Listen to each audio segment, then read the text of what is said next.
Hi ಎಲ್ಲರಿಗೂ ಕನ್ನಡತಿ ಅಡುಗೆ channel ಬದಲು ಶ್ರೀ ಅಡುಗೆ ಅಂತ ಹೇಳಿಬಿಟ್ಟು ಚೇಂಜ್ ಮಾಡಿದ್ದೀನಿ ನೇಮ್ನ ಯೂಟ್ಯೂಬ್ ಚಾನಲ್ನ. ಎಲ್ಲರೂ ನೋಡಿ ಲೈಕ್ ಮಾಡಿ ಶೇರ್ ಮಾಡಿ ಕಮೆಂಟ್ಸ್ ಕೊಡಿ, ನೋಡೋಣ ಎಷ್ಟು ಬೇಗ ಎಷ್ಟು ಜನಕ್ಕೆ ಇದು ತಲುಪುತ್ತೆ ಅಂತ ಹೇಳಿಬಿಟ್ಟು. ಶ್ರೀ ಅಂದರೆ ಎಲ್ಲ ದೇವರಿಗೂ ನಾವು ಮೊದಲು ಕರಿತೀವಿ, ಹಾಗಾಗಿಬಿಟ್ಟು ಶುಭ ಅಂತ ಹೇಳಿಬಿಟ್ಟು ಅಂದ್ಕೊಂಡು ನಾನು ಶ್ರೀ ಅಂತ ಚಾನಲ್ ನೇಮ್ನ ಇಟ್ಟಿದ್ದೀನಿ. ಬನ್ನಿ ಕಾಳಿಂದು ಗೊಜ್ಜು ಮಾಡ್ತಿದ್ದೀನಿ, ತರಕಾರಿ ಗೊಜ್ಜು. ಹಸಿರು ಮೆಣಸಿನ್ಕಾಯಿ, ಈರುಳ್ಳಿ ಹುರಿಯೋಕೆ ಹಾಕಿದ್ದೀನಿ. ಈರುಳ್ಳಿ ಒಂದು ದಪ್ಪದ್ದು ತಗೊಂಡು ಒಂಚೂರು ಸಣ್ಣದು ತೊಗೊಂಡಿದ್ದೀನಿ. ಒಂದು 4 ಮೆಣಸು, ಆಮೇಲೆ ಮೆಣಸಿನ್ಕಾಯಿ ಒಂದು 5ರಿಂದ 6 ತೊಗೊಂಡಿದ್ದೀನಿ. ಹಸಿರು ಮೆಣಸಿನ್ಕಾಯಿ ಬೇಡ ಅಂತ ಹೇಳಿದ್ರೆ ಖಾರದ ಪುಡಿ ತೊಗೊಳ್ಳಿ. ಚಕ್ಕೆ ಒಂದು 1 ಇಂಚ್ ತೊಗೊಂಡಿದ್ದೀನಿ. 4 ಲವಂಗ ತೊಗೊಂಡಿದ್ದೀನಿ. ನೀವು ಬೇಕಾದರೆ ಮಸಾಲೆ ಪುಡಿ ಮಾಡಿ ಇಟ್ಕೊಬಾರ್ದು. ಲವಂಗ, ಚಕ್ಕೆ, ಕಾಳುಮೆಣಸು, ಏಲಕ್ಕಿ, ಚಕ್ರ ಮೊಗ್ಗು ಹಾಕ್ಕೊಂಡು ಪುಡಿ ಮಾಡಿ ಇಟ್ಕೊಬೋದು ಬೇಕು ಅಂದರೆ. ಇನ್ನು ಹುರ್ಕೊಂಬಿಟ್ಟು ಕಾಯಿ ತುರಿ ಹಾಕ್ಕೊಂಡು ಬೆಳ್ಳುಳ್ಳಿ ಶುಂಠಿ ಹಾಕ್ಕೊಳ್ತಾ ಇದ್ದೀನಿ, ಕೊತ್ತಂಬರಿ ಸೊಪ್ಪು.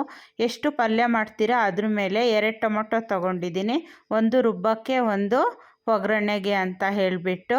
ಇನ್ನು ಎಣ್ಣೆ ಕಾಯಿಸ್ಕೊಂಡು ಒಂದು ಪುಟಾಣಿ ಈರುಳ್ಳಿನ ಹೆಚ್ಚಿ ಹಾಕ್ತಾಯಿದ್ದೀನಿ. ತರಕಾರಿ ಹಾಕಿದರೆ ಸೀದೋ ಪಟ ಅಂತ ಸಿಡಿಯುತ್ತೆ. ಅದ್ರ ಬದಲು ಒಂದು ಈರುಳ್ಳಿ ಹಾಕಿಬಿಟ್ಟು ಈ ಥರ ತರಕಾರಿ ಹಾಕಿದರೆ ಕಾಳು ಗೊಜ್ಜಿಗೆ ಸೂಪರ್ ಆಗುತ್ತೆ. ಈ ಥರ ಮಸಾಲೆ ಹಾಕಿ ಫಂಕ್ಷನ್ಗಳಲ್ಲಿ ಅಂದರೆ ಹಬ್ಬಗಳಿರ್ತಾವಲ್ಲ ಆವಾಗ ಈ ಥರ ಮಸಾಲೆ ಪಲ್ಯ ಮಾಡಿದ್ರೆ ನೆಂಚ್ಕೊಳ್ಳೋಕ್ಕೆ ಸೂಪರಾಗಿರುತ್ತೆ. ಒಂದು ಟೊಮೊಟೊನ ಹೇಳಿದ್ನಲ್ಲ, ರುಬ್ಬಕ್ಕೆ ಒಂದು ಹಾಕ್ಬಿಟ್ಟು ಒಗ್ಗರಣೆಗೆ ಒಂದು ಹಾಕ್ಕೊಳ್ತಾ ಇದ್ದೀನಿ. ಅರಶಿನ ಪುಡಿ, ಧನಿಯಾ ಪುಡಿ, ಉಪ್ಪು ಎಲ್ಲ ಹಾಕಿದ್ದೀನಿ ಒಗ್ಗರಣೆಗೆ. ಇನ್ನು ಎಲ್ಲ ಮಿಕ್ಸ್ ಮಾಡಿಬಿಟ್ಟು ಒಂದು 10 ನಿಮಿಷ ಒಗ್ಗರಣೆ ಮಾಡಿಕೊಂಡು ಖಾರ ರುಬ್ಕೊಂಡು ಹಾಕ್ಕೊಳ್ಳಿ. ಮಸಾಲೆ ಹಾಕಿ ಮಾಡಿ, ತುಂಬ ಚೆನ್ನಾಗಾಗುತ್ತೆ. ಒಣ ಪಲ್ಯ ಬೇಕಾದರೂ ಸೇಮ್ ಮೆಥಡಲ್ಲಿ ಮಾಡ್ಬೋದು. ಇಲ್ಲ ಒಂಚೂರು ರಸ ಬೇಕು ಅಂದರೆ ಅನ್ನ, ಚಪಾತಿ, ಮುದ್ದೆ ಏನಾದರೂ ಮಾಡ್ತೀನಿ ಅಂದರೆ ಒಂಚೂರು ರಸದ ಥರ ಮಾಡ್ಕೊಳ್ಳಿ, ಎಲ್ಲದಕ್ಕೂ ತಿನ್ಕೋಬೋದು, ಸೂಪರಾಗಿರುತ್ತೆ. ಈ ಥರ ಮಾಡಿಕೊಂಡು ತಿಂದು ಟೇಸ್ಟ್ ಹೇಗಿತ್ತು ಅಂತ ತಿಳಿಸಿ. ವಿಷಲ್ಲು 1 ಅಥವಾ 2 ಮಾಡ್ಕೊಳ್ಳಿ, ಯಾಕಂದರೆ ಬದನೆಕಾಯಿ, ಆಲೂಗಡ್ಡೆ ಎಲ್ಲ ಹಾಕಿರ್ತೀವಲ್ಲ, ಸಣ್ಣದಾಗಿ ಹೆಚ್ಚಿರ್ತೀವಿ. ಬದನೆಕಾಯಿ ಒಂಚೂರು ದೊಡ್ಡದಾಗಿ ಹೆಚ್ಕೊಳ್ಳಿ, ಆವಾಗ ಕರಗೋದಿಲ್ಲ. ಹಸಿ ಕಾಳುಗಳಲ್ಲಿ ಮಾಡಬೇಕಾದ್ರೆ ಈ ಥರ ಮಾಡಿದ್ರೆ ಬದನೆಕಾಯಿ ಕರಗಲ್ಲ. ಸಣ್ಣದಾಗಿ ಹೆಚ್ಕೊಂಡ್ಬಿಟ್ರೆ ತುಂಬ ಕರಗೋಗ್ಬಿಡುತ್ತೆ.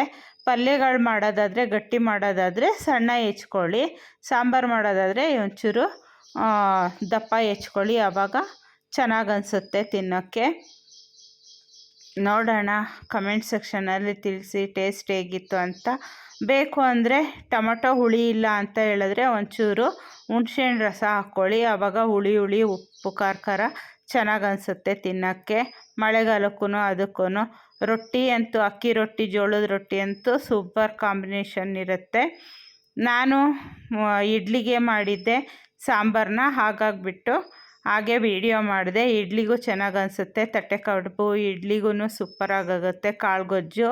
ಇನ್ನು ಹಿಂದ್ಗಡೆ ಮನೆ ಕಟ್ತಿದ್ದಾರೆ, ಸೊ ಅದಕ್ಕೋಸ್ಕರ ಟೈಲ್ಸ್ ಕೊಯ್ತಾಯಿದ್ರು, ಧೂಳು ಬರುತ್ತೆ ಅಂತ ಹೇಳ್ಬಿಟ್ಟು ಅಡುಗೆ ಮನೆ ಕಿಟಕಿ ಹಾಕ್ಕೊಂಡೆ, ಕ್ಲೋಸ್ ಮಾಡಿಕೊಂಡೆ.